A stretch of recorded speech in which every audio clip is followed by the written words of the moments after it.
Good morning, Judge Cohen, members of the court, and all present. My name is Isabella. I'm the youngest daughter of Monica and Fabio Sementilli. I stand here to tell you about the wonderful home my parents made for me. I urge you all to reconsider the picture that was painted of our family dynamic. I had the best childhood thanks to my mom and my dad. I had the most supportive parents who created a safe and loving home. My father was a man that I respected, trusted, and leaned on for comfort.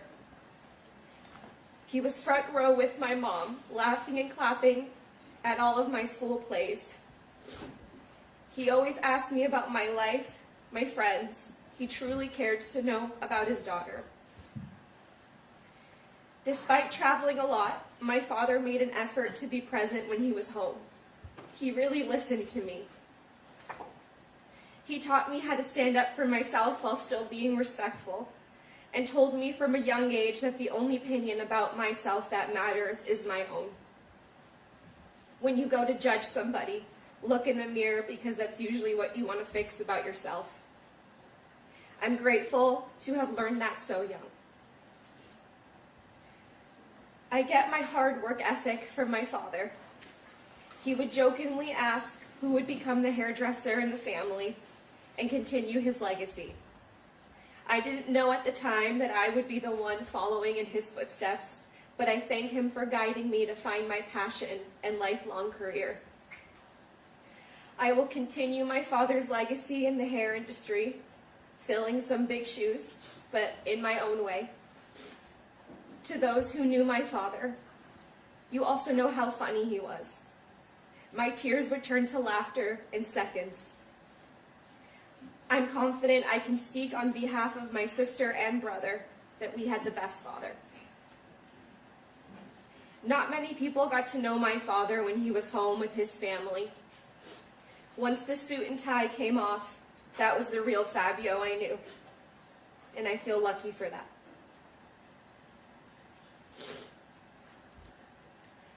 My mother was the best. She did everything for me. She gave up her career, left her family, all to support my dad and give us a good life.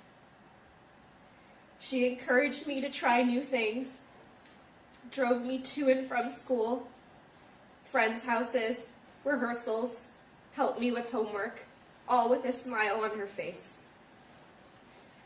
She built up my self-esteem after a heartbreak. She let me wear her dresses to school dances. She was reliable, and I trusted her with anything. She cooked dinner from scratch almost every night, and really emphasized the importance of sitting at dinner together every night as a family. She hosted dinners for my father's colleagues at our home often, even some of them sitting at our table for holidays. She is my biggest cheerleader and one of the most selfless women I know. Non-judgmental, there to listen and to support me. Her family was her life, and I'm grateful for that every day. Many people think because I stand by my mother that I don't miss my father. Let me say right now to those watching, that is false. I think about my dad every single day, wondering what he would be saying or what his advice would be.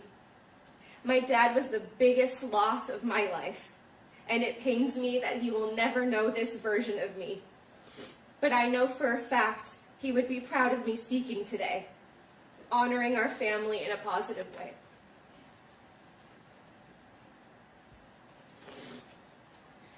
I often reminisce on the days when I would be inside in the middle of my piano lesson, and my parents would be outside in the backyard. We could hear my dad's laugh from across the entire house. Then I'd look outside and see them laughing together. They spent every night outside, talking, laughing, enjoying each other's company. They were best friends, and I didn't know how lucky I had it. My parents were the best wedding guests. They would take over the dance floor and dance all night long. That carried over to dancing at home while cooking dinner, where my sister and I would often join them. Those are the moments that I miss the most. Now I hope you can understand why I stand by both of my parents. They were the greatest people I've ever known. I never got to grieve my father's death. I thought I could do that when this trial was over. However, that is not the case. I am now grieving 2 parents.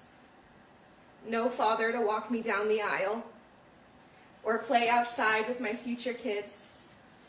No mother to go to for advice or comfort.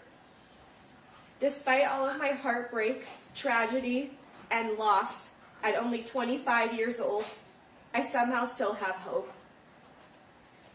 I have hope justice will prevail over time.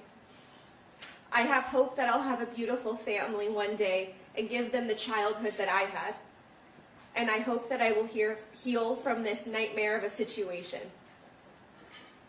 I'm hopeful because of my friends and family who have supported me, genuinely, the last 8 years. My grandparents, aunts, uncle, cousins who uprooted their whole lives, left their own families to come to California and help us. Thank you to my extended family for your continuous love and support. And thank you to the complete strangers who have reached out to me with support and kind words, showing me there are still kind and compassionate people out there who believe in me and my mother. I'm not sure why this happened to my family, but this does not and will not define me.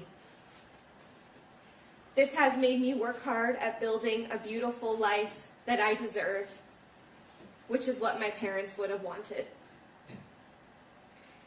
To my mom and dad, I love you, I miss you, and I will forever remember you dancing in the kitchen. Thank you.